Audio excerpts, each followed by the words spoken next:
If you use a mic like the Shure SM7B, or maybe even a Rode Procaster, or you're thinking of getting one because both are great mics, most of my audience are coaches or content creators, and typically they're connecting this mic to something like the Focusrite 2i2. This is likely the most common and the most affordable way to connect a dynamic mic like the Shure SM7B to their computer.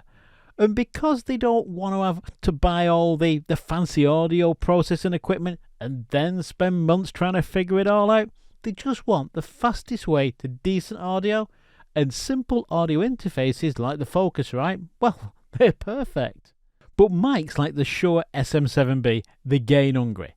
If you connect this mic directly to the Focusrite, you're going to have to crank the gain almost all the way to the top to get anything like decent volume. And this means you're going to introduce a lot of noise. That's the side effect of turning up gain. And we don't want that.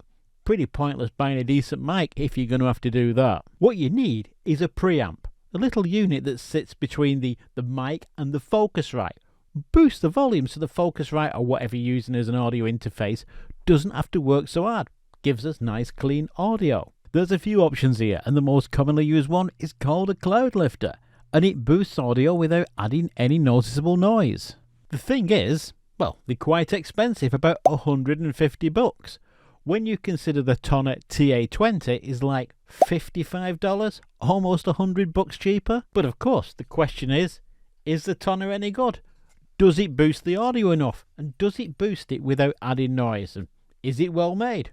Well, these are questions that I wanted to find out. So, I bought one. When it arrived, the first thing that struck me was the construction. I have expected this thing to be of a plastic case or something. Somehow feel cheap. It doesn't. It's solid. In fact, it's got quite a bit of weight to it. It's got a little light here on the front that tells you when it's turned on. But does it work? And is it going to be able to boost the audio enough without adding noise? Well, let's find out. I'll just switch from my Cloudlifter to my Tonor. So I've got the SM7B now plugged into the Tonor, and I've adjusted the volume to where I think it should be. So my audio should be at about the right level. And as I'm talking, it sounds just fine. But what about the noise floor? I did a test. I plugged my SM7B into the Tonor, and then I plugged the Tonor preamp into my Focusrite, and I recorded just the noise.